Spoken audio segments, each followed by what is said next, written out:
I'm going to start with an introduction from you, Alexandra. If you could tell us kind of who you are and what you do at Viva Lab.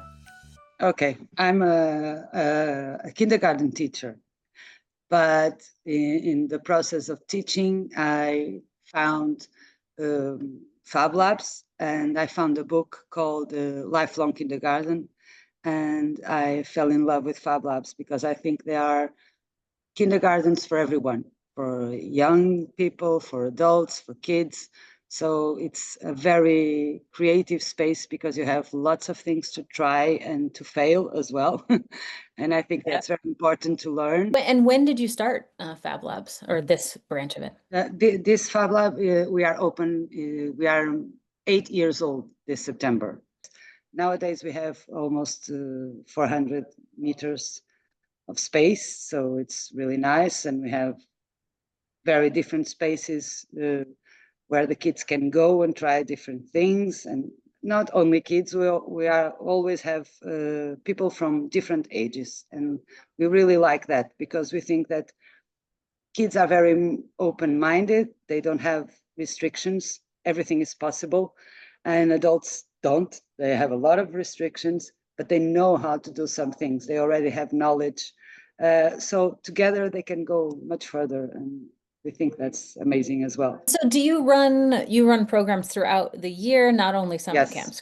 Yeah. Yes, that works. We have Fabricate and Create. Fabricate is for kids from 10 to 15, and Create is for those who have more autonomy, and then they can create their own projects. So let's talk about the summer camp specifically. We started as a summer camp for personal development for kids, so kids could have what they don't have at school. That through making and through connecting with materials and tools, we get to know ourselves very well. We have to deal with a lot of soft skills, frustration, communicating with others, teamwork, going from ideas to concrete things, problem solving. So I think that making is amazing for growing and for being more curious about the world and about things. What ages are you aiming your summer camps at? Now from 7 until 15. Yeah, and they're day camps, just to be clear for anyone watching this. Yes, from 9 to 6. Tell me more about the campers. Where do they come from? What countries do you see a lot? You told me originally it's not all Portuguese children, so no. Sometimes it's confusing, but nice as well because we have to speak a lot of we speak English, Portuguese, and a lot of gesture, yes, especially with kids. Yes. It's a nice mess.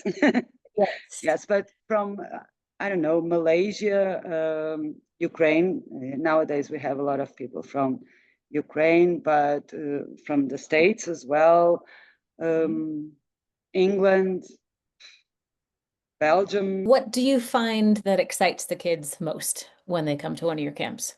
I think sometimes in the beginning they get a little bit frustrated, but it is our goal as well, because you have usually nowadays everything is very digital. So, and especially around here, the kids are not used to make things.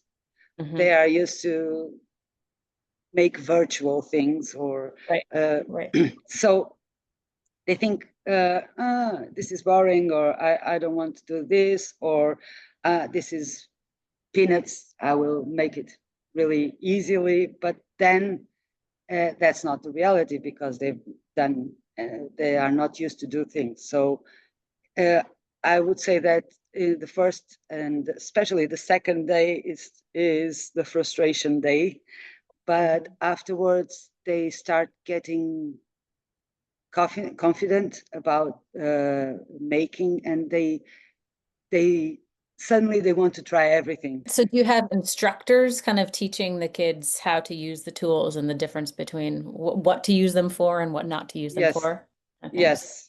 Usually we have something closed activity So in the morning. Give us some examples of what types of things kids have maybe built or worked on. Oh, crazy things in the afternoons that came from them. I don't know.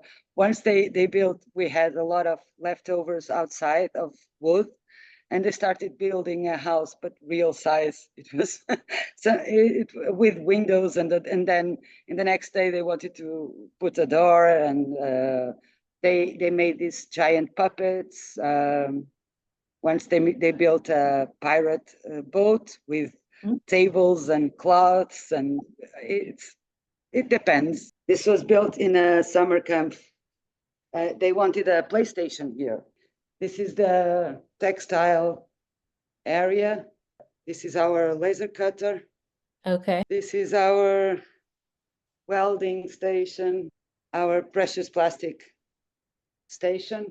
Amazing. Thank you for the tour. What would you say to a parent who may be nervous about sending their child to a camp in a completely different country? I really love to spark the curiosity of kids. I think they really need it nowadays. So be sure that they will be safe and they would have fun, but especially they will learn a lot about themselves. There's a lot of people speaking English, so sometimes it's we don't find the word, and sometimes it's the other way around. We want to say something to a Portuguese, but because everything in the maker movement world is in English, we are looking for the word and we don't know it. So it's okay, the English, I think. Right. I am definitely looking at it for my own children for next summer. So okay. Maybe I'll see you next summer in person. Thank you so much. I really appreciate it. Thank you, Christy.